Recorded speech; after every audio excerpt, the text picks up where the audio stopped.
Brooklyn, they're tough, and they don't back down. They don't give up. They don't get discouraged. If they do get discouraged, you know what? They fight harder than what they do, and I just exactly. It's awesome. In my way, and I will run you down like a Yeah, freight train. that's right. The more you knock me, the harder I push. Yep. The more you tell me I can't, the more I'm going to do it. Right. Yep, I know. That's the way the Brooklyn people are. I know. It's amazing. You guys are just really, you know, you're tough as nails. I'm telling you. I don't know what it is about the people in Brooklyn, but they are tough as nails. I'm telling you, they're not wine and cheeses at all whatsoever. I mean, let me tell you something. I walked Coney Island. Right. I visited the 60th precinct. I visited the fire department. I rode the subway up there. Right. I shook hands with people on the subway. I walked down on the beach. Walked down on the boardwalk. I ate a hot dog at Macy's. I told them. I handed out more business cards than you could shake a stick at. Keep your eye on the prize. Right. I'm coming up strong and fast. And let me tell you this. New York City does not like Trump, not one damn bit. Every person I talked to, whether they were a cop, a firefighter, Con Ed, a street worker, didn't matter who the hell they were, they hate that guy. Yeah, even bricklayers too. I know they hate the guy. I know they really do. Even bricklayers hate the guy. Just to show his ass up. He came into the U.S. Open in his private helicopter and went up to his private suite. While he was up there doing whatever he was doing, I was down there at the U.S. Open shaking hands with the people.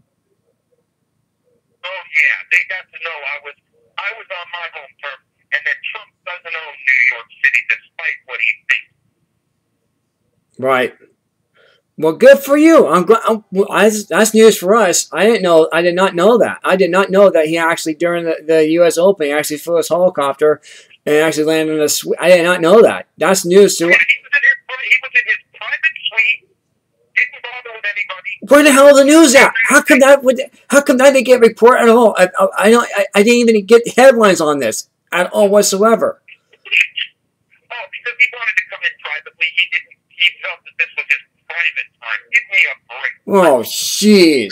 This is election year, for crying out loud. This is a freaking election year. What do you mean private time? You give me a break. What I think is really interesting is this. I was the very first candidate to break a page that showed me and my wife the next first lady. Jindal hasn't come out. None of the other kids. All of a sudden, Trump comes out and says, "Oh, meet your next first lady." He took my exact line. I mean, word for word. Meet your next first lady. I believe it. Come up with $40 billion and all the people he had writing shit for him, and he's got to use my exact words. Yep, they do that. Oh yeah. I know. I know it. Don't worry, Daniel. I understand where you're coming from because believe me, this is the Mitt Romney has used my materials in 2013 when he was running. 2011 he was running for 2012. He used my materials. Yeah, I mean, it's just that's the way it is. I mean, I don't get it. I don't understand it. But you know, I mean, it's just outrageous. It's just. The thing I love the most is my wife and I will sit here in bed, and neither one of us, up until I decided to run, we're extremely political. Right. But some of my best ideas come from her, and we can argue about many, many, many, many topics. And she brings to light points I don't normally just see off the top of my head. And some of my best ideas have come from her. They have. Absolutely amazing. And she takes passion with it. There is no joke to it. Right. That's good. Yeah. That's what you need. Everybody needs that. That's just, you know, better for worse, you know, rich or poor. I mean, that's what you took an oath for. Exactly. Yep. And you know, I mean, she's got a lot of good ideas, and there's a lot of things to put into play. And big things are coming, man. Big things are coming. Because here's the thing, and this is what I told everyone. We're going to take the system, tear it apart, burn it down to the ground. I mean, literally to the ground. And we are going to start from scratch at the bottom and move on. Everybody goes. When I stepped into the White House, nobody there's nobody going to be there that's ever been in politics. Right. If you're in big business, you're not in here at the White House. That's it. And I mean, everybody from every corner of the White House and the administration and government goes. I mean, goes completely. Right. We're pulling people in who have never done it because I want fresh ideas from fresh people that are actually of the people. Right. That was the big thing. That was a whole big thing my wife and I said. We're of the people, literally. Right. Yeah, bring people who are, you know, what you need to do is bring, you know, people who want to, who are, say, you know, here's a great one for Homeland Security. Have an officer, you know, have Sheriff David Clark, for crying out loud. He never ran for office before. That's exactly what we intend to do.